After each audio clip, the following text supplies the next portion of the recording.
আমরা একটু গভীর খেয়াল করি, আমরা জাহান্নাম থেকে বাঁচতে চাই, জান্নাতে যাইতে চাই, এটা আমাদের কাম্য, এটা আমাদের আকাঙ্ক্ষা, আশা। কিন্তু আমরা শয়তানের দুঃখার মধ্যে পড়ে, শয়তানের ওয়াসওয়াসার মধ্যে পড়ে আমরা যাত্রী ছিলাম জান্নাতের, কিন্তু রওনা হচ্ছে আমরা জাহান্নামের দিকে। বর্তমান প্রেক্ষাপটে মুসলমান প্রতিযোগিতার মাধ্যমে জাহান্নামের গাড়িতে চড়ছে। আমরা অনেকেই বুঝতে একটু অসুবিধা হচ্ছে। মুসলমানের মধ্যে বর্তমানে দুনিয়ার লোভ লালসাটা বেশি। আসলে মুসলমানের মধ্যে ছিল দুনিয়া ত্যাগী, আখিরাতের লালসা নিয়ে মুসলমান ইবাদত করবে, এই ছিল মুসলমানের আসল পরিচয়। কিন্তু তারা আজ আমাদের বর্তমান মুসলমানের অবস্থা হলো, দুনিয়ার জন্য যত বেশি পাগল হইতে পারো তত তুমি কামিয়াব হইবা, এটা আমাদের বর্তমানের হালত। একটু আমরা খেয়াল করে দেখি, নবীজির যুগে, রাসূলের যুগে নবীজির পায়ের নিচে, পদতলির নিচে সাহাবায়ে কেরামের সমস্ত জীবন যৌবন ধন সম্পদ বিসর্জন দিয়েছে। আল্লাহর নবী একদিন মসজিদের ভিতরে প্রবেশ করে দেখেন, মসজিদের মধ্যে সাহাবায়ে কেরাম ঘুমায় গড়াগড়ি করতেছে, হায়ুতাস, মানে কি যেন একটা কষ্ট অবস্থা তারা মসজিদের ভিতরে প্রকাশ করতেছে। আল্লাহ রাসূলকে দেখা মাত্র সাহাবায়ে কেরাম ওইটা বসে গেছে। এর মধ্যে ছিলেন হযরত আলী, নবীজির মেয়ের দামান। রাসূল জিজ্ঞাসা করলেন, সাহাবীরা, এই গভীর রাত্রে তোমরা মসজিদের বারান্দায় কি করো? আমাকে বলো, তোমাদের এই অবস্থা কেন, এই হালত কেন? সাহাবায়ে কেরাম, কোন সাহাবায়ে কেরাম বললেন, ওগো আল্লাহর নবী, ও বিশ্ব নবী, আখির পয়গম্বর, আমরা কোন এক সময় ছিলাম এই মদিনার বড় একজন ধনী মানুষ।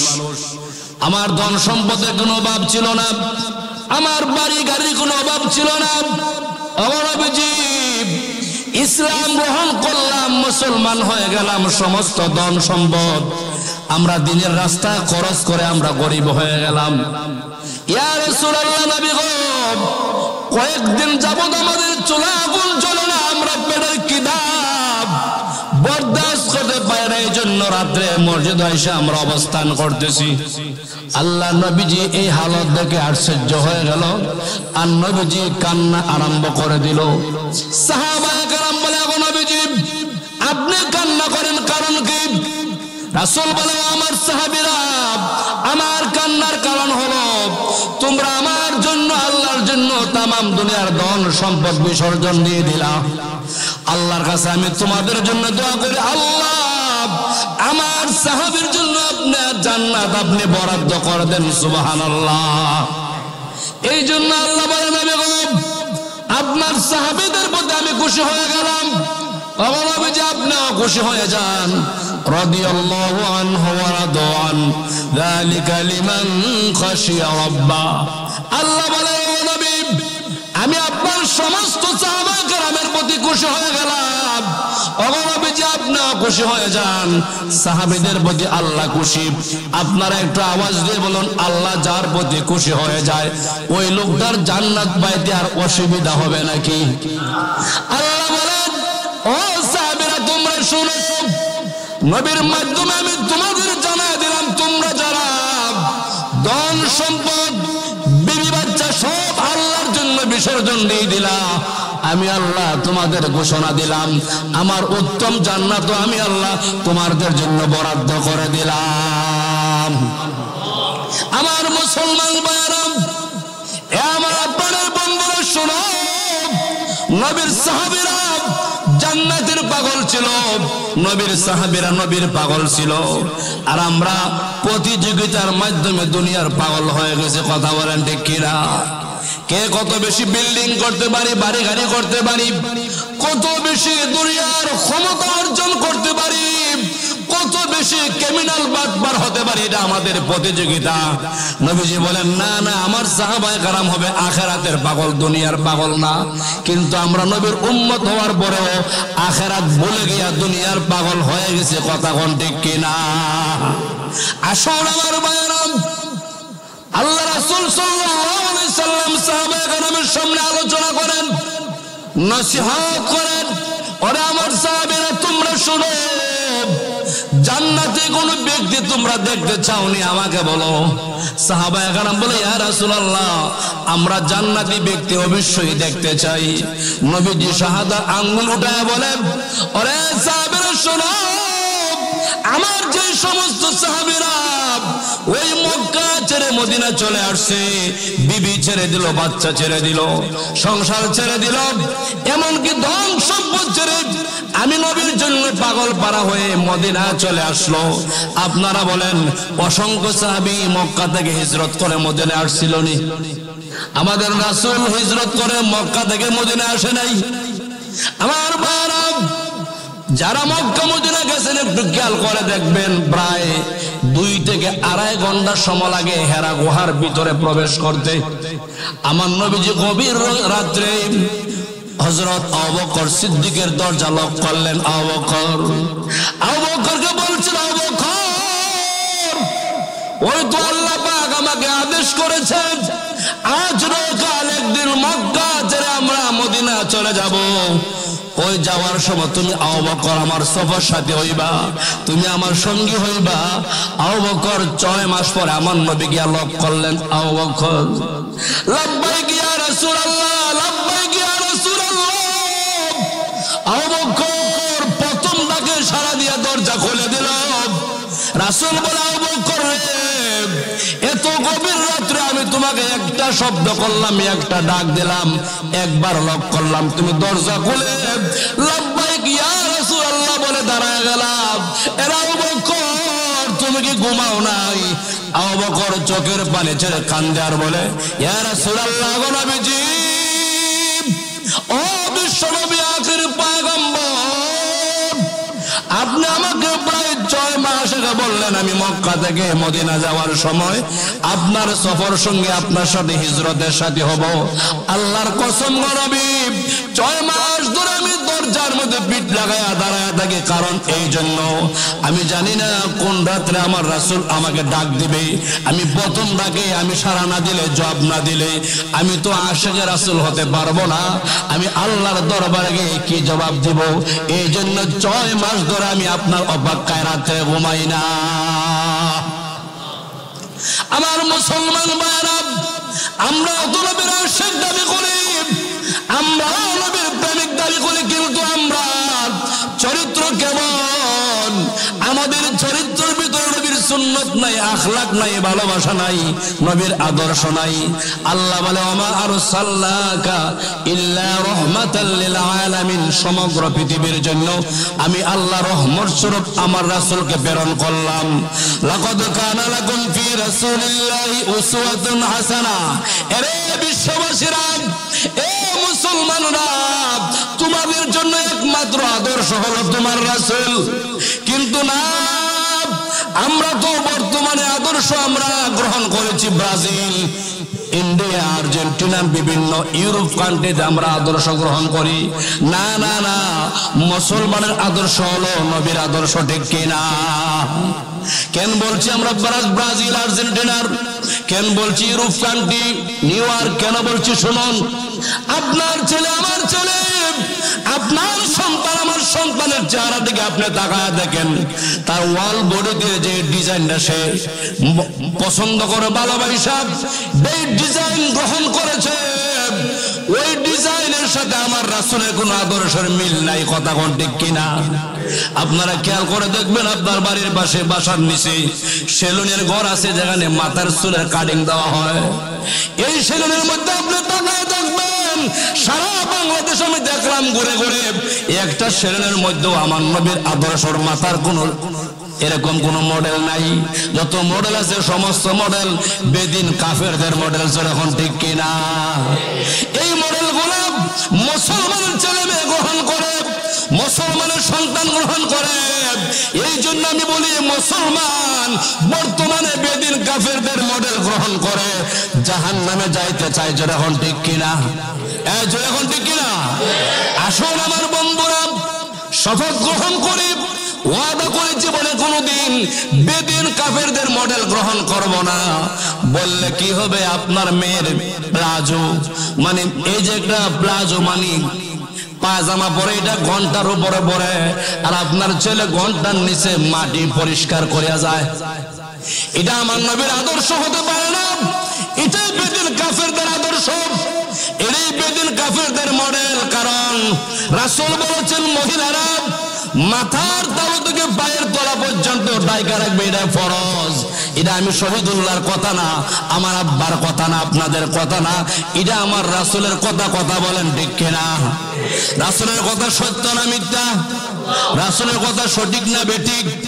কিন্তু রাসূল বলছেন মহিলারা পায়ের তলা পর্যন্ত ডাকবে। কিন্তু না না, আমাদের বর্তমান সমাজের মহিলারা পায়ের তলা কেন, ঘন্টার উপরে পায়জামা পরে, এত বড় প্লাজো পরে, আর পুরুষেরা ঘন্টার নিচে পরে। বোঝা গেল মহিলাদের মাধ্যমে আমরা কাফেরদের সমস্ত প্রথা গ্রহণ করেছি, ঠিক কিনা? আসল আমার ভাইরা, রাসূল বলছেন তোমাদের শুভ বিবাহের কাজে অর্থ সম্পত্তি অযথা ব্যয় করেও না। কিন্তু আমরা বাড়ি থেকে নিয়ে পাই 1 কিলো, আধা কিলো, 1 কিলো পর্যন্ত আমরা এই জার বাতি দিয়ে একটা সুন্দর করে একটা গেট সাজাই, সাজুগুজু করি, গায়ে হলুদ করি, অনুষ্ঠান করি। এই সমস্ত কার্যকলাপ খোদার কসম এরা মুসলমানদের কার্যকলাপ না, এটা মুসলমানদের কোনো করণীয় না। এটা সমস্ত কিছু ইহুদি খ্রিস্টানদের করণীয়। এগুলোর মাধ্যমে আমরা সমাজে আজকে বিয়ে শাদী করি। কি কথা ঠিক না? মিথ্যা বলছি? এমনিতে বলছি?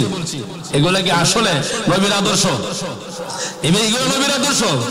আল্লাহ বলছেন লাকাদ জাআকুম রাসূলুন লাকাদ কানা লাকুম ফি রাসূলিল্লাহ উসওয়াতুন হাসানা। ও বিশ্ববাসী মুসলমানরা, তোমাদের জন্য আমার নবীর আদর্শই যথেষ্ট। আমার নবীর আদর্শ গ্রহণ করো। একটু খেয়াল করো না, আল্লাহ নবী নবীজির মেয়েরে কেমনে বিয়া দিছিল, নবীজি মেয়েগুলারে কিভাবে বিয়ে দিছিল, সাহাবায়ে কেরামরে কেমনে বিয়া করাইছিল। আল্লাহ নবীর আদর্শ একটু তালাশ করুন। কিন্তু না না, আমরা বলি টাকা আছে, অসুবিধা কি, যত পারো খরচ করো। রাসূল বলে না না, টাকা থাকলে এতিম মিসকিনদের মাধ্যমে খরচ করো। কথা বলেন ঠিক কিনা? তোমার টাকা আছে, কোনো অসুবিধা নাই। তোমার টাকা থাকার পরে কেন মেয়ের বাড়ি থেকে গাড়ি ছাও, মেয়ের বাড়ি থেকে ওই তুমি অনেক টাকা যৌতুক তুমি কেন চাও? যেই লোকটা মেয়ের বাবার কাছ থেকে যৌতুক টাকা আনবে, আল্লাহর কসম, আল্লাহর কসম, ওই লোকটা হারাম গ্রহণ করলো। কঠিন মুসিবতের দিন আল্লাহর কাঠগড়া দাঁড়ায় জবাব দিতে হবে। কারণ মেয়ের বাবার কাছ থেকে যৌতুক আনা সম্পূর্ণ হারাম। জোরে বলেন ঠিক কিনা? আমার মুসলমান ভাইরা, আল্লাহ বলেন উসওয়াতুন হাসানা, আমার নবীর আদর্শ গ্রহণ করো। মেয়ের আব্বার কাছ থেকে টাকা আনা, ফ্রিজ আনা, মোটরসাইকেল আনা, গাড়ি আনা, বাড়ি আনা সম্পূর্ণ হারাম। এগুলা চেয়ে আনবা, বাপ ধরে আনবা, বিভিন্ন রাস্তা অবলম্বন করে আনবা, সম্পূর্ণ হারাম। হারাম এতে সন্দেহ? আপনারা সন্দেহ আছে? তাহলে ছেলে মেয়ে ভালো কেমন হইব? এই জন্য তো আমাদের বর্তমান প্রজন্ম সন্তানাদি ভালো হচ্ছে না। বর্তমান যুব সমাজ নামাজি হচ্ছে না। কারণ এর আব্বার বিয়ে ওই নবীর তরিকা হয় নাই। আব্বার বিয়েতে নর্তকী মহিলা নাচ গান করেছে। যেই বাবার বিয়েতে নর্তকী মহিলা নাচ গান করবে, গায়ে হলুদ করবে, বিভিন্ন খারাপ অনুষ্ঠান করবে, ওই বাবার সন্তান ভালো হওয়া সম্ভব না, ঠিক কিনা? আসুন আমার বন্ধুরা, আমার নবীজি সাহাবায়ে কেরামরা বলে, সাহাবীরা তোমরা আমার আদর্শ গ্রহণ করো। এই মক্কা মরুভূমি এলাকাতে একটা যুবক রাস্তা দিয়ে রওনা হচ্ছে, কোথাও যেন যাবে। আর একটা যুবতী মহিলা একই রাস্তা দিয়ে চলে আসতেছে। যুবতী মহিলারা আল্লাহর রাসূলের যুগেই ছিল, যুবকটা নবীজির যুগেই ছিল। কিন্তু ওই সময় পুরা মক্কাতে ইসলাম কায়েম হয় না, ইসলামের দাওয়াত সব জায়গায় পৌঁছে নাই। যুবতীটা মহিলাটা যুবক দেখে থরথর করে কাঁপতেছে। মরুভূমি, বিকল্প রাস্তা নাই, কোনো মানুষ নাই, জনগণ নাই, কিছু নাই। যুবতী মহিলারা থরথর করে কাঁপতে আরম্ভ করে দিল। কেন কাঁপতেছে? ওই যুবক তো আমাকে অপহরণ করবে, আমার ইজ্জতের উপরে হামলা করবে, ওই যুবক তো আমার চরিত্রের উপর আঘাত করবে। কারণ মানুষ নাই, কোনো জনগণ নাই, জনবস্তি নাই, বাড়ি নাই, ঘর নাই। যুবতী থরথর করে কাঁপতে কাঁপতে সামনে আগায়। ঠিক ওই সময় যুবকটা সামনে গিয়ে মহিলার চেহারার দিকে তাকায় বলে, মা গো, ও মা, রাস্তা হারিয়ে ফেলছো নাকি? আমাকে বলো না, আমি তোমাকে গন্তব্যস্থানে পৌঁছায় দিব। মা, আপনি কেন তরতর করে কাঁপতেছেন? মা, আপনি কেন ভয় পাচ্ছেন? আমাকে বলেন না, আমি আপনাকে আপনার গন্তব্যস্থানে পৌঁছে দিব। আপনি রাস্তা হারিয়ে ফেলছেন নাকি? এবার মহিলা সাহস করে বলেন, আরে যুবক, তোর বাড়ি মক্কা না? বলে, হ্যাঁ মক্কা। এ যুবক, মক্কার যুবকদের চরিত্র এত খারাপ, তোর চরিত্র এত ভালো কেমনে হইল? মক্কার যুবকদের চরিত্র হলো মহিলা পাইলে হাইজে করা, মহিলাদের ইজ্জত নষ্ট করা। তুই আমাকে মা বলে ডাক দিলে, বোঝা গেল তোর চরিত্র ভালো। এরে যুবক, এত সুন্দর চরিত্র কেমনে পাইলে আমারে বল। এবার যুবক বলে, মা গো, আমারও চরিত্র খারাপ ছিল, আমারও চরিত্র খারাপ ছিল, কিন্তু আমি কয়েকদিন আগে বিশ্ব নবী মুহাম্মদের কাছে গিয়ে ইসলাম গ্রহণ করলাম, কালিমা বললাম। ও আমার মা, আমি কালিমা গ্রহণ করে বুঝতে পারলাম মুসলমানের ধর্মের ভিতরে হাইজ্যাক নাই, ডাকাতি নাই, খারাপি নাই, কোনো জিনা নাই, বেবিচারি নাই। এই জন্য বাবা আমি মুসলমান, আমি আপনার সাথে ভালো ব্যবহার করতে চাই। কিন্তু আমার মুসলমান, আমার বন্ধুরা, বাংলাদেশটা ৯৫% মুসলমান। এই দেশে দর্শন আর হাইজ্যাক, খুন খারাপি আর চাঁদাবাজি, বর্তমানে স্ট্যান্ডার্ডবাজি চলছে কি চলছে না? একটাই কারণ, যে দেশে ইসলামের হুকুমত নাই, যে দেশে মুসলমানের জবানে আল্লাহর কালিমা নাই, নবীর দরুদ নাই, যে দেশে মুসলমানের চরিত্রের মধ্যে আমার নবীর আখলাক নাই, চরিত্র নাই, এই দেশে কোন খারাপি আর হাইজ্যাক আর মহিলা দর্শন আর ইফটিজিং হবে, এতে সমস্যা নেই। কথা কোন ঠিক কিনা? আল্লাহর কসম, সারা দেশে নামাজ কায়েম করো, প্রত্যেকটা সেক্টরে নামাজি হয়ে যাও, আল্লাহ ওয়ালা হয়ে যাও, দ্বীনের দাওয়াতের কাজ প্রচার করো। এই দেশে আর কোনোদিন দর্শন থাকবে না। যখন ঠিক কিনা? যারা পত্রিকা পড়েন, যারা ফেসবুক টানেন, দেখতেছেন, আল্লাহ আমরা দেশে বিভিন্ন প্রতিষ্ঠানে, বিভিন্ন শিক্ষাঙ্গনে দর্শনের অভিযোগ আছে না নাই? কথা বলেন, সত্য বলছি না মিথ্যা বলছি? শিক্ষাঙ্গনে দর্শন চলছে। যেখানে শিক্ষা মানুষ সভ্য হবে, এখানে অসভ্যতা চলছে। একটাই কারণ, যেই শিক্ষার ভিতরে দিন নাই, যেই শিক্ষার ভিতরে নবীর আদর্শ নাই, যেই শিক্ষার ভিতরে আল্লাহর হুকুমত নাই, ওই শিক্ষার ভিতরে কোনো কামিয়াবি নাই। এখন ঠিক কিনা? আপনি সন্তানকে যে কোনো শিক্ষা গ্রহণ করান, কোনো বাধা নাই, যে কোনো শিক্ষা আপনি শিক্ষিত করেন, কোনো সমস্যা নাই। কিন্তু আপনার সন্তানকে সর্বপ্রথম মুসলমান হিসেবে তার যেগুলা প্রয়োজন, ইসলাম মৌলিক কিছু মাসআলা মাসাইল, এগুলা এর উপরে শিক্ষা করা ফরজ। কি জোরে কোন? ফরজ। নামাজ পড়া যেমন ফরজ, নামাজের মাসআলা জানা ফরজ। নামাজ পড়া যেমন ফরজ, নামাজ ভঙ্গের কারণ জানা ফরজ। নামাজ পড়া যেমন ফরজ, নামাজ শুদ্ধ হবে কি হবে না, এই মাসআলা শিক্ষা করা প্রত্যেকটা মুসলমানের উপরে ফরজ। আল্লাহর কসম, 100 ছাত্র ছাত্রী যারা কলেজে পড়ে দাঁড় করান, কষ্ট নেবেন না, ভান করবেন না। এদের কাছ থেকে আপনি আত্তাহিয়াত ভালো করে শুনেন, দুরূদ শরীফ শুনেন, নামাজের নিয়ত শুনেন, জানাজার নামাজের মাসআলা শুনেন। আমার মনে হয় সবাই পারবে। আপনারা সত্য কথা বলেন, সবাই পারবে? সবাই পারবে? 90% পারবে না। হুজুর আপনি কেমনে জানেন? আমরা অনেক সময় অনেকে জিজ্ঞাসা করি, বলে কোন সূরত বলে কিন্তু শুদ্ধ হয় না। বাবার লাশের সামনে দাঁড়ায়, জানাজার নামাজের সামনে দাঁড়ায় ঈদের নামাজের নিয়ত পড়ে ফেলাইছে। ঈদের নামাজে গিয়া জানাজার নামাজ পড়ে ফেলাইছে, ডিগ্রির কাগজ এক ফাইল ভরে লেছে, পুরো ফাইল খেলে তার ডিগ্রির কাগজ, কিন্তু সে জানাজার নামাজ পারে না, ঈদের নামাজ পারে না, দুরূদ শরীফ পারে না, তাশাহুদ পারে না। একে আসলে শিক্ষিত হয়ে গেছে? জোরে কোন, আরো জোরে কোন। এটা আসলে সুশিক্ষা, শিক্ষিত না। প্রকৃত শিক্ষা তার কাছে নাই, সে মুসলমান। তার কাছে আসল শিক্ষা হলো এগুলা জানতে হবে, বুঝতে হবে। আমার মুসলমানেরা, আমি বলতেছিলাম আপনাদের সম্মুখে, মুসলমান জাতিরা জাহান্নামে যাওয়ার কারণ হবে কয়টা? এটা আল্লাহ পাক রব্বুল আলামিন কোরআনের ভিতরে জানায় দিয়েছেন। আমরা যখন জাহান্নামের দিকে যাব, রওনা হইব, এটা আনন্দের সময়। জাহান্নামে যাওয়ার সময় খুব আনন্দ লাগবে, খুব আরাম লাগবে নাকি? না। আপনি যখন জাহান্নামে যাবেন, আপনি যাওয়ার সময় আপনার কলিজা পেটে যাবে কান্নায়, কিন্তু কান্না কেউ শুনবে না। এ ভাই খেয়াল করে শুনুন, আপনাকে বলবে আল্লাহ, এরা আমার গোলাম, এ বান্দা তোমার একটা নেকির শর্ট, একটা নেকির তোমার অভাব, একটা নেকির জন্য তুমি জাহান্নামে যাইবা। একটু মেহেরবানি করে তুমি হাসরের ময়দানে একটু ঘুরে দেখো, কেউ তোমাকে একটা নেকি দেয়নি। আপনি বলবেন প্রভু, এরে মাওলা, দুনিয়াতে আমার কত বন্ধু বান্ধব ছিল, কত আত্মীয় স্বজন ছিল, কত ছেলে মেয়ে ছিল, কত আম্মা আব্বা ছিল। আল্লাহ আপনি মেহেরবানি করে আমার একটা সুযোগ দেন, আমি একটা নেকি নিয়ে আসবো, আপনার জান্নাতে আমি চলে যাইব।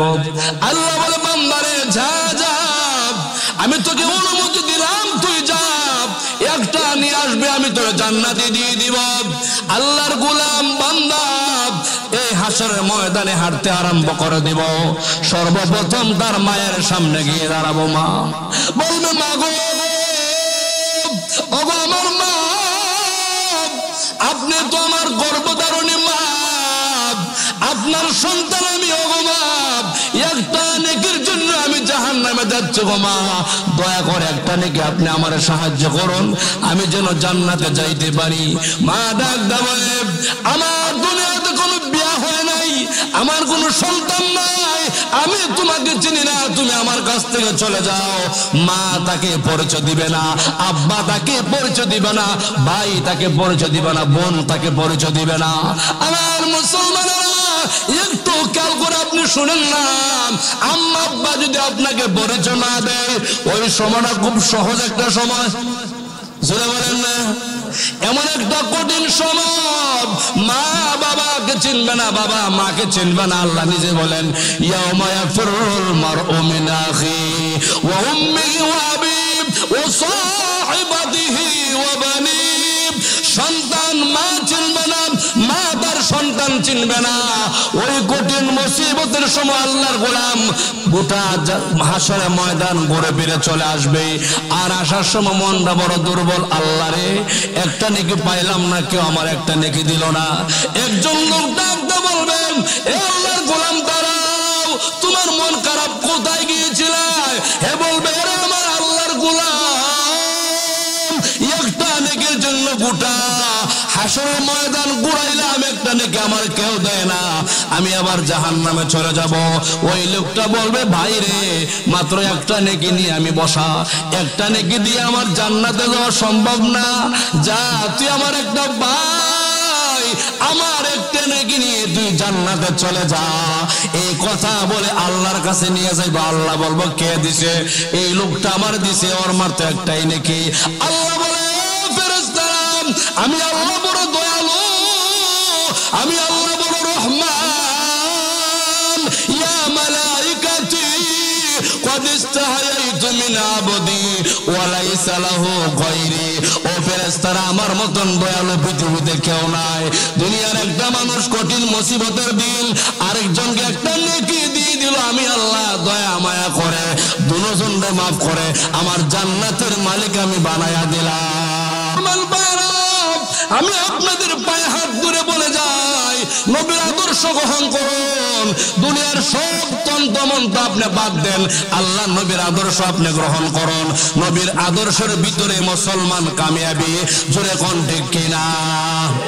আল্লাহ যখন বলবে জাহান্নামে যাও, কোন সময় বলবো? হাসর মাঠে, জাহান্নামে যাও।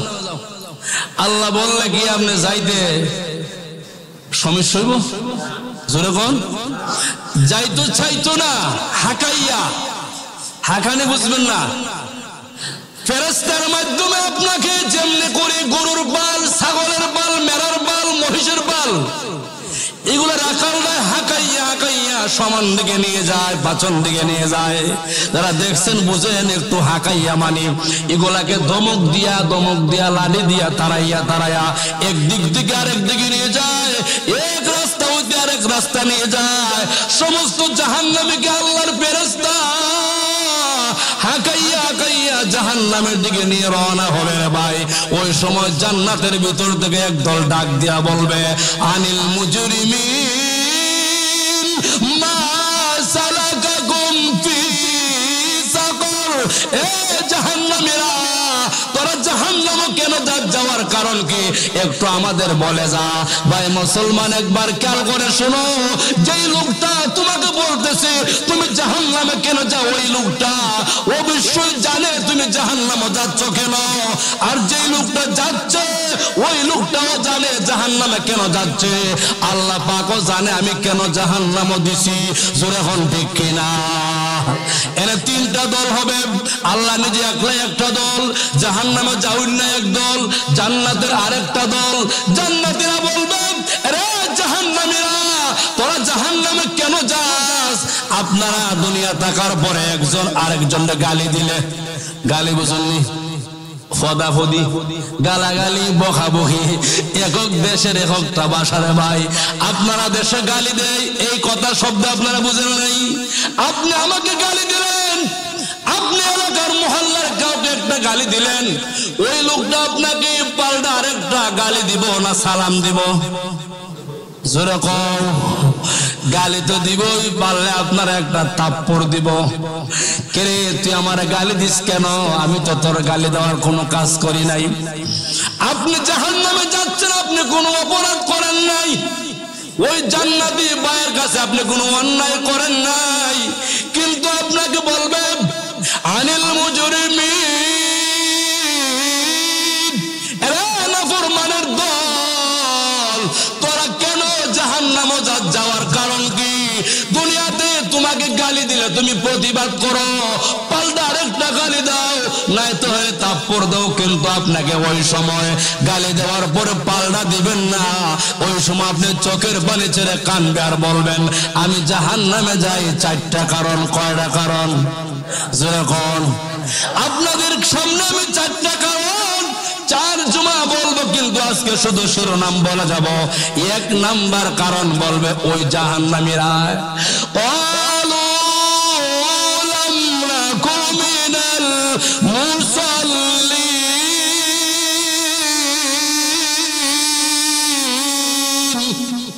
এক নাম্বার কারণ বলবে ও জান্নাতের বাইরা, আমরা জাহান্নামে যাওয়ার এক নাম্বার কারণ হলো আমরা দুনিয়াতে মুসল্লি ছিলাম না, আমরা ছিলাম বেনামাজি, এই জন্য আমরা জাহান্নামে যাই। আপনারা বলেন বর্তমানে আমার বাংলাদেশে বেনামাজির সংখ্যা কম না বেশি? আরো জোরে বলেন। তাহলে জাহান্নামে যাওয়ার জন্য মানুষ প্রস্তুতি হচ্ছে বেশি ভাগ না কম ভাগ? আমি শুরুতে বলছি আমরা জাহান্নামে যাওয়ার জন্য প্রস্তুতি নিচ্ছি এবং প্রতিযোগিতার মাধ্যমে নিচ্ছি। বাবাও নামাজ পড়ে না, ছেলেও পড়ে না, মেয়েও পড়ে না, মাও পড়ে না, ওয়াল গোষ্ঠী কেউ নামাজ পড়ে না। সবাই কি জান্নাতে যাওয়ার জন্য রেডি? এই ভাই, দোস্ত, বন্ধু, আওয়াজ দিয়ে কথা বলুন। বাবাও পড়ে না, মাও পড়ে না, ছেলেও না, মেয়েও না, ভাইও না, ভাইয়ের বউ না, স্ত্রীও না, পুরা গোটা ফ্যামিলি সবাই ফজরের নামাজের সময় দরজা লাগাইছে তো লাগাইছি, আর উঠেই না। হাজার ডাক দেন, সে উঠবে না, শুনবে না। রাত্রে তারা সিরিয়াল দেখছে, কৌতুক দেখছে, নাটক দেখছে, কিরণমালা, ভাদেম্যা দেখতে দেখতে একদম ফেদা ফেদা এমন ঘুমাইছে, আজান কইতে গেছে খবর নাই। আপনারা বলেন ওই পুরা ফ্যামিলিটা, ওয়াল ফ্যামিলিটা জাহান্নামে যাবে না জান্নাতে যাবে? জোরে বলেন। এরা প্রতিযোগিতার মধ্যে আছে। বাবার কাছেও একটা টাচ মোবাইল, মার কাছে মোবাইল, মেয়ের কাছে মোবাইল, সবার কাছে ইউটিউবে বিভিন্ন চ্যানেল দেখে। আবার বড় একটা আন্তর্জাতিক পর্যায়ে মোবাইল আছে, এটার নাম হলো 26 ইঞ্চি 28 ইঞ্চি টেলিভিশন আসেনি। এটা আবার বিভিন্ন সিরিয়াল দেখে, ওই যে আপনি কি ডিশ লাইনে দেখে, ভারতীয় বাংলা ছায়া ছবি দেখে, দেখার সময় মেয়ে বাবা ছেলে সবাই একসাথে, ভূতর বধূ একসাথে, এরা এখানে অভিনয় করে, বিভিন্ন খারাপ অভিনয় এরা দেখে দেখে মজা নেয়। আল্লাহ নাফরমানের দল, তোর কি একটু লজ্জা লাগে না, খারাপ লাগে না? তোর মেয়ে তোর কাছে, তোর ছেলে কাছে, তোর মেয়ের দামান কাছে, সকল তালিয়া কেমনে দেখ হচ্ছে না ফরমান। এই জন্য আমি বারবার বলি, মুসলমান বর্তমানে জাহান্নামে যাওয়ার জন্য প্রতিযোগিতা আরম্ভ করে দিয়েছে। ওরে আমার মুসলমান, আমার ভাইরা, এই জন্য আল্লাহ পাক বলেন, ও মুসলমান তোমরা আমার নবীর আদর্শ গ্রহণ করো। নবীর আদর্শের ভিতরে সিনেমা দেখা নাই, টেলিভিশন দেখা নাই, খারাপ অশ্লীল বেহায়াপনা দেখা নাই। নবীর আদর্শের ভিতরে কোরআন তেলাওয়াত, নামাজ, রোজা, হজ, যাকাত, তাসবিহ, তালিম, সালাম, আদব, কায়দা, আদর্শ। আমি আপনাদের পায়ে হাত ধরে বলি, তোমরা যদি আমার নবীর আদর্শ গ্রহণ করতে পারো, আল্লাহ বলেন আমিও তাদেরকে ওয়াদা দিলাম রে, আমার জান্নাতের মালিক বানায় দিব। সুবহানাল্লাহ। আমরা জান্নাতি হতে চাই কি চাই না? আরো জোরে চাই কি চাই না? এবার নবীর আদর্শ বাদ দেয়া না আদর্শ গ্রহণ করিয়া? জোরে বলেন। নবীর আদর্শের ভিতরে চাষটলে মুড়ে বৈশা বৈশা টেলিভিশন দেখুন আর চা খাওয়ান আছে যখন, হ্যাঁ যখন, তাহলে কেন দেখেন? আপনি কেমন হইলেন নবীর আশেক? আপনি কত নম্বর আশেক? আপনি তো আশেক না, আপনি আশেক নামের বাটপার। কি কথা বলেন? আপনি বাটপার, সিটার, 2 নাম্বার মানুষ। আপনি দাবি করেন আমি নবীর আশেক, মাথায় পাগড়ি, তারপর টেলিভিশন দেখেন, মাথায় টুপি এবং মুখে দাঁড়িয়ে, তারপর আপনি টেলিভিশন দেখেন। খুদার কসম, আপনার ডাবল শাস্তি, ডাবল শাস্তি। কারণ আপনি নিশানা সাউদের আর মার্কা হল চোর। সাদের নৌকা চোরের নিশান, সুটকির নাও বিলাই চকিদার। এটা মনে বুঝেন নাই? সুটকি দেখলে বিলাই মনে খায় না, কি খায় না? সুটকির নৌকার মধ্যে কইছেন বিড়াল রে তুই নৌকাটা পাহারা দে, এ পাহারা দিয়ে মানে সুটকি খাইব। যখন নৌকার কথা মনে পড়ছে, আরেকটা ঘটনা সামনে চলে আসছে, বলবো সমাগম কইলাম। আমার রাসূল আবু তালেবের সাথে, আবু তালেব নবীর চাচা, আপন চাচা আবু তালেব, সিরিয়া গেছিল ব্যবসা করতে নদী পথে।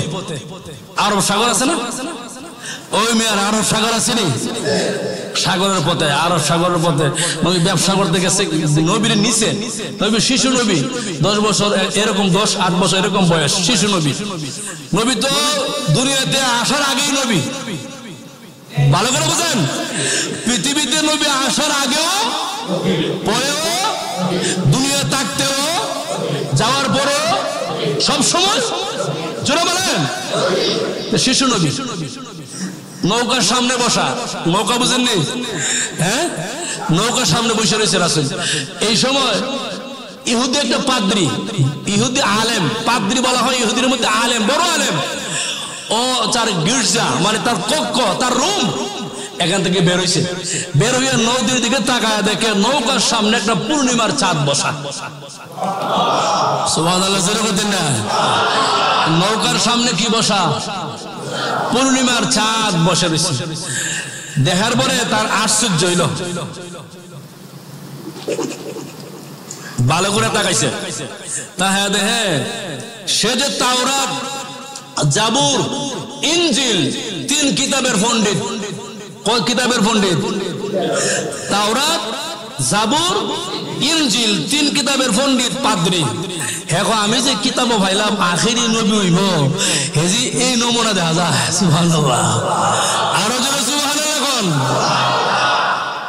এবার পাদ্রী ডাক দাও, বলে আবু তালেব, এরা আবু তালেব, নৌকা একটু আমার ঘাটে বেড়াও, আমার ঘাটে নৌকাটা বিরাও। আবু তালেব নৌকা একটু এরকম করে তার কাছে নিল, আর বলে আবু তালেব রে, ওই শিশু সন্তানটার কি নাম, তার বাবার কি নাম, তার পরিচয় মানে বলো। আবু তালেব বলে, এর পাদ্রী তুমি চিনো না, এটা আমার ভাতিজা আব্দুল্লাহ ছেলে মুহাম্মদ, তার মান নাম আমেনা। হে আমার কুরাইশ বংশের ছেলে। এবার ইহুদি পাদ্রী ডাক দেয়া বলে, আবু তালেব রে, আল্লাহর কসম করে বলি শোনো, আমি 3টা কিতাবের পণ্ডিত, আমি 3টা কিতাবও দেখলাম।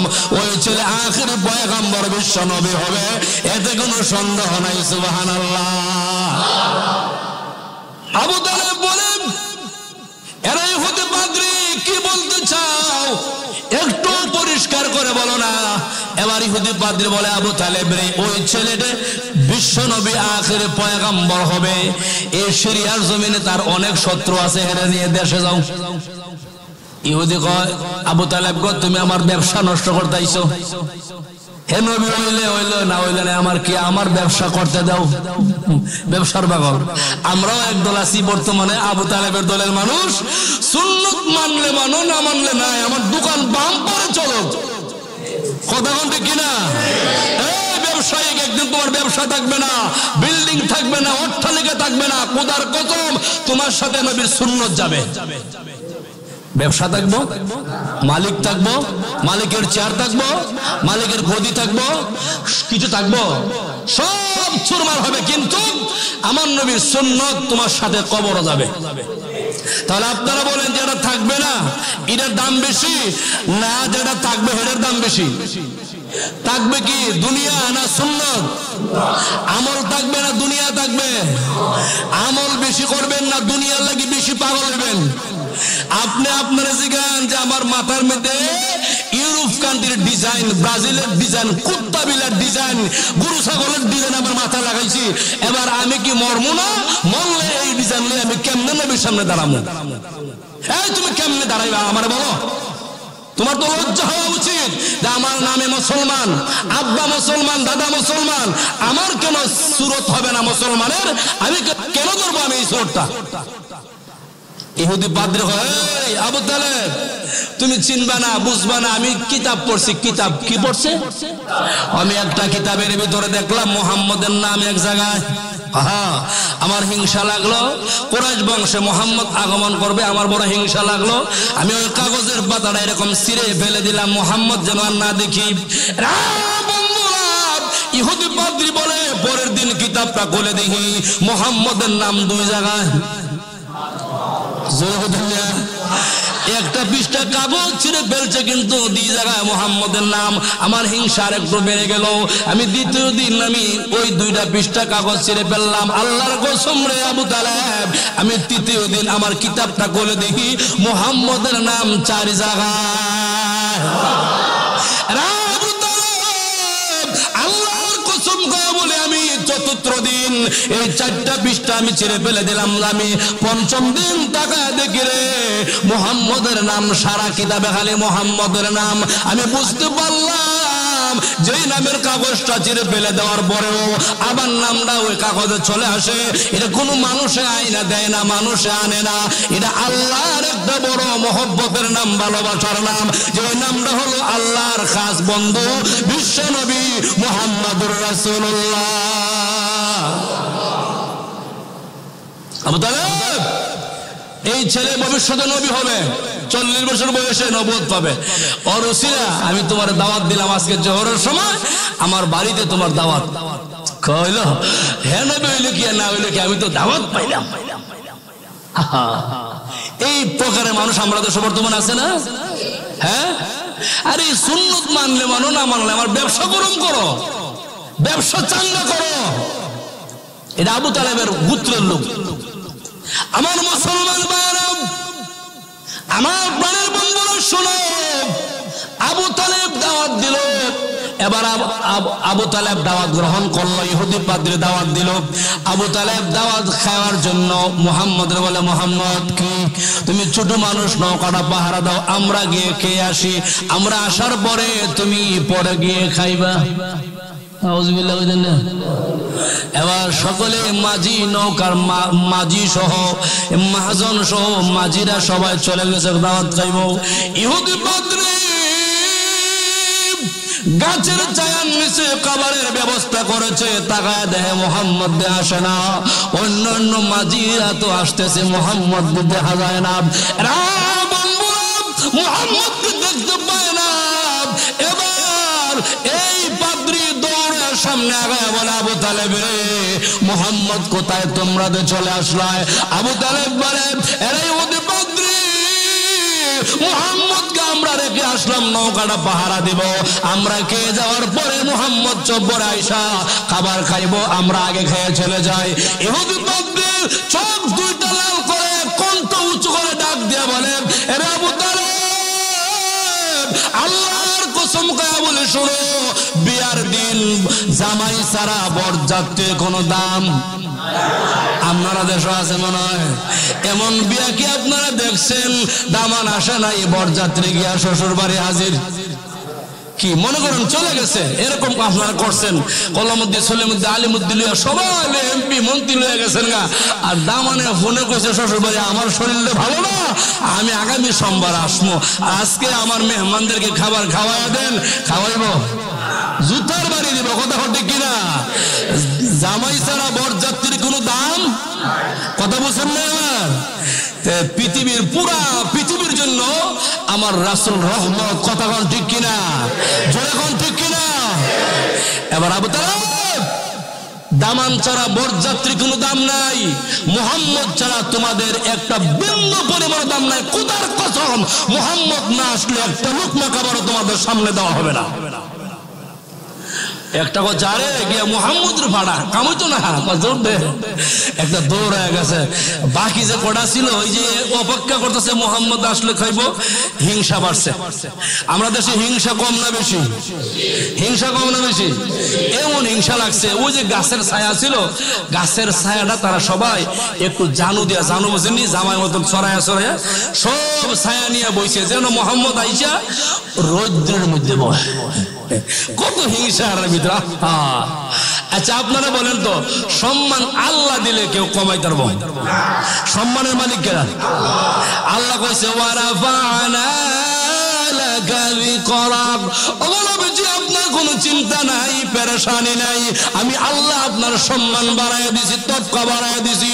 আবু জেহেল, আবু লাহাব, আবু জেহেল, আবু লাহাব, এই বেঈমান কাফের মুশরিকের দলেরা নবী শত চেষ্টা করলেও আপনি নবীর সম্মান কমাইতে পারবে না, কমাইতে পারবে না। আমি আল্লাহ আপনার সম্মান বাড়ায় দিছি, কিয়ামত পর্যন্ত আপনার সম্মান থাকবে, জান্নাতের মধ্যে আপনার সর্বোচ্চ সম্মান থাকবে, ঠিক কিনা? জান্নাতের সম্মান থাকবো, এটা আপনারা বিশ্বাস আসেনি? পরিষ্কার জানেন, আমরা নবী জান্নাত না গেলে যত নবী পয়গম্বর দুনিয়াতে আইছে, কেউ কোনো বেল নেই, কোনো টাইম নেই। কি খন সত্য বলছি না মিথ্যা বলছি? এবার আমার নবী সবুর করে আস্তে আস্তে চলে আসতেছে শিশু নবী। নবী আসার পরে সকলে মিলে তো গাছের ছায়া নিয়ে বসে গেছে। আল্লাহ নবীজি সবুর করে মক্কা মরুভূমি এলাকাতে রৌদ্রের মধ্যে নবীজি বসে গেছে। আল্লাহ ডাক দে বলে, এ বৃক্ষ গাছ, তোরে আমার নবীর জন্য বানাইছি, এমনিতে আমি বানাইছি না। আমার নবীরে না বানাইলে ও বৃক্ষ তোরে বানাইতাম না, ও গাছ তোরে বানাইতাম না, ও চন্দ্র সূর্য আমি তোরে বানাইতাম না। এরা আমার গাছের ছায়া, আজকে তার গতিবেগ লাগবে না, গতিবেগ পরিবর্তন করে তোর সমস্ত ছায়া আমার নবী মুহাম্মদের দিকে দিয়ে দে। গতিবেগ নাই, উল্টা পাল্টা কাজ, নবীর বেলা সব ছায়া নবীর দিকে চলে গেছে। ইহুদি পাদ্রী ডাক দেয়া বলে, আবু তালেব রে, এরা আবু তালেব, আল্লাহর কসম খায়া বলে টাকা দে হরে, ও আবু তালেব, গাছে আমার রাসূলকে চিনলো, মাছে চিনলো, জঙ্গলার হরিণে চিনলো। আমরা মুসলমান, আমরা জেন্টলম্যান, আমরা হাই ভাই, আমরা বড় লোক, ভদ্রলোক, আমরা টাকাওয়ালা, বিল্ডিংওয়ালা, বাড়িওয়ালা, গাড়িওয়ালা। আমাদের প্ল্যানশিপ করতে মজা লাগে, টাইট প্যাট ফ্যান কিনতে মজা লাগে, পাঞ্জাবি মজা লাগে না, টুপি লাগাইতে ভালো লাগে না, মিসওয়াক করতে ভালো লাগে না। এই যে মিসওয়াক, এটা আমার নবীর সুন্নাত কিনা জোরে বলেন? দেহাই ভালো লাগে, এটা কার সুন্নাত? এটা কো, এটা নাই। আছে একটা ব্রাশ, তিনটা গোসা দিয়া কিছু সাদা পানি দিয়ে ভালো শেষ। খোদার কসম কিয়ামত পর্যন্ত মিসওয়াক ছাড়া ব্রাশ করলে নবীর সুন্নাত আদায় হবে। জোরে বলুন। কয়টা কি গাছের ডাল দিয়ে মিসওয়াক করবো? আমি তো হেডে করবো গেলে আমার টেহা কম আসেনি, আমি দামি ব্রাশ কিনবো ও ইন্দোনেশিয়া থেকে, ব্রাজিল থেকে। আল্লাহ রাসূল বলে না, মিসওয়াকের ভিতরে বরকত। নবীজি ঘরে ঢোকার পরে মিসওয়াক করতেন, বের হওয়ার সময় করতেন। আল্লাহ নবীজি 5 ওয়াক্ত নামাজের আগে ওযুর সময় মিসওয়াক করতেন। মিসওয়াক করে ওযু করে নামাজ পড়লে প্রত্যেকটা নামাজের রাকাতে আল্লাহ পাক 70 রাকাতের সওয়াব দান করে দিবে। জোরে বলেন। এ মুসলমানেরা, এবার আবু তালেব এবার ডাক দিয়ে বলতে আরম্ভ করে দিল, ওই ইহুদি পাদ্রী খাবার দেওয়ার কথা বলেও না, রৌদ্র বসে খাবার খায় রওনা দিছে। মেহমান আসলে আমরা তো আগায়া দেই, এবার ইহুদি পাদ্রীর সামনে আগায়া নিয়ে যায় আর বলে, আবু তালেব মুহাম্মদের উসিলা তোমার দাওয়াত দিলাম, ভালো একটা খাবার খাওয়াইতে পারলাম না, সুন্দরভাবে আমি তোমাদেরকে মেহমানদারি করাইতে পারলাম না। ওই কত বলে আর সামনে আগায়, হঠাৎ করে তাকায় দেখি রাস্তার 2 বছর গাছগুলা মাথা ঝুলাইয়া দিছে, মাথাগুলো ঝুলাইয়া দিছে। আবু তালেব শুনতে পায়, ইহুদি পাদ্রীও শুনতে পায়, সমস্ত গাছের পাতা থেকে শাহরগ থেকে ডাক দিয়ে বলতেছে, ইয়া রাসূলুল্লাহ, ও নবী আপনাকে সালাম, আপনাকে সালাম। গাছে আমার নবীকে সালাম দিল, নৌকার মধ্যে উঠাইয়া দিল। নৌকার মধ্যে উঠাইয়া দেওয়ার পরে এমনিতে নৌকা দেখলে, মানুষ দেখলে মাছগুলা নদী থেকে পলা যায়। আবু তালেব তাকা দেখে নৌকার চতুর্দিকে মাছগুলা, এমনকি লক্ষ লক্ষ মাছগুলা চলে আসছে। এবার ইহুদি পাদ্রী ডাক দিয়ে বলতে আরম্ভ করে দিল, ওরে আবু তালেব, আল্লাহর কসম করে বলি তাকায় দেহ রে, ওই সমস্ত নৌকার চতুর্দিকে তাকায় দেহ, এই মাছগুলা তোমার সামনে আওয়ার কথা না, আমার সামনে আওয়ার কথা না। প্রত্যেকটা মাছ একটা নজর বিশ্ব নবী মুহাম্মদকে দেখার জন্য চলে আসছে। আমার প্রাণের বন্ধুরা, শেষ কথা হলো, আল্লাহ বলেন, ও দুনিয়ার মানুষ তোমরা শোনো, একমাত্র তোমাদের আমার নবীর চরিত্রের ভিতরে তোমাদের শিক্ষা। লাকাদ কানা লাকুম ফি রাসূলিল্লাহি উসওয়াতুন হাসানা, তোমাদের একমাত্র আদর্শ আমার নবীর আদর্শের মধ্যে তোমাদের আদর্শ, আমার নবীর চরিত্রের মধ্যে তোমাদের চরিত্র। কিন্তু না না, বর্তমানে মুসলমান নবীর চরিত্র মানে না, বিভিন্ন বানোয়ার চরিত্র নিয়ে মানুষ তামসা করে। আল্লাহর কসম মুসলমান রে, আমার নবীর আদর্শ গ্রহণ করো, আল্লাহ পাক আকাশ থেকে শান্তি দিবে। কথা কোন ঠিক কিনা? শান্তির মালিককে আরো জোরে, আরো জোরে। এবার শান্তি চাই কি চাই না? সবাই বলুন। এবার আসুন, আল্লাহ বলেন, ক্বালু লাম নাকু মিনাল মুসাল্লিন ওয়া লাম নাকু নুত'ইমুল মিসকিন ওয়া কুন্না নাখুদু মা'আল খায়িদিন ওয়া কুন্না নুকাল্লিবু বিয়াউমিদ্দিন। ও জাহান্নামীরা তোমরা শোনো, ও জাহান্নামীরা ভালো করে শোনো। জাহান্নামে যাওয়ার পরে জান্নাতের বাসিন্দারা তোমাদের বলবে, তোমরা জাহান্নামে কেন যাও? আপনারা আমরা যারা জাহান্নামী আমরা বলবো, 1 নম্বর ক্বালু লাম নাকু মিনাল মুসাল্লিন, দুনিয়াতে নামাজ পড়তাম না এই জন্য জাহান্নামে যাই। 2 নম্বর হলো ক্বালু লাম নাকু মিনাল মুসাল্লিন ওয়া লাম নাকু নুত'ইমুল মিসকিন, ইতিম মিসকিনের খাবার দিতাম না। 2 নম্বর কারণ ওয়া কুন্না নাখুদু মা'আল খায়িদিন, বাটপারসি ডাল্লম্পটের দলরা নবীর বিরুদ্ধে কথা বলতো, উলামায়ে কেরামের বিরুদ্ধে কথা বলতো, কোরআন হাদিসের বিরুদ্ধে যুক্তি প্রয়োগ করত। একদল মূর্খ নেতা আছে বাংলাদেশে, এরাও তালে তাল মিলা, বুঝে আর বুঝে না, কোরআন বুঝে না, হাদিস বুঝে না। ওই যে আমেরিকার লোকে তাল মিলায়, বিভিন্ন খারাপ রাষ্ট্রের লোকে তাল মিলায়, মোদির সাথে তাল মিলায়। আল্লাহ যেই লোকগুলা কোরআন বুঝলো না, হাদিস বুঝলো না, বাটপারের লোকে তাল মিলাইলো, এরাও জাহান্নামে যাবে। জোরে হল ঠিক কিনা? তালে তাল মিলায় এমন লোক আসেনি, না বুঝে কোরআন, না বুঝে হাদিস। হুজুর, আরে অত বড় প্রধানমন্ত্রী না বুঝছে কি কথাটা বলছে? কোরআন হাদিস যারা বুঝে না, মন্ত্রী হোক, প্রধানমন্ত্রী হোক, ডিসি হোক, এফসি হোক, ওসি হোক, ডিসি হোক, যেজন করুক না কেন, কোরআন হাদিস না বুঝলে এ ধর্মের বেলায় মূর্খ। কথাটা পরিষ্কার করুন। কোরআন হাদিস যারা বুঝে না, যত বড় ডিগ্রি লাগাক না কেন, কোরআন হাদিস যারা বুঝে না, ধর্মের বেলায় মূর্খ, জাহেল। ঠিক কিনা? এই জন্য দিন কায়েম করুন, ঘরে ঘরে দিন চালু করুন, ঘরে ঘরে তালিম করুন, কোরআন শিক্ষা করুন। বয়স হয়েছে কোনো অসুবিধা নাই, ছাত্র হন, ছাত্র লজ্জা নাই, শরম নাই। নবীজি বলেন যে লোকটা বয়স্ক হওয়ার পরেও কোরআন শিক্ষার জন্য তার অন্তর একটা জজবা তৈরি হলো, সকালবেলা হুজুরের সামনে গিয়ে কোরআন শিক্ষার জন্য পাগল, ঘরের ভিতরে উস্তাদ দিয়ে কোরআন শিখে, মেয়ের মাধ্যমে কোরআন শিখে। আরেকটা কথা বলিয়া যাই, বাংলাতে কোরআন শরীফ পড়লে কোরআনের হক আদায় হবে না, গুনাহ হবে, গুনাহ হবে। আরবি টু আরবি, আরবি টু আরবি, বাংলাতে কোরআন পড়লে কোরআনের সব পাইবা না, বরং গুনাহ হওয়ার সম্ভাবনা বেশি। ঠিক কিনা? আমি হুজুর ধরতাম না, বাংলাতে বললাম না, খুদার কসম, খুদার কসম, আরবি হরফ গুলা বাংলাতে উচ্চারণ হবে। জোরে বলেন, আরো জোরে বলেন।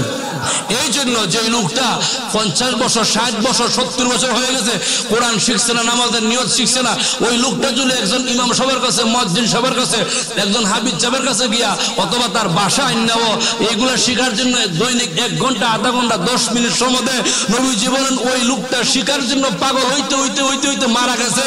আল্লাহ বলেন ওই লোকটারে বিনা হিসেবে জান্নাত দিলাইলাম।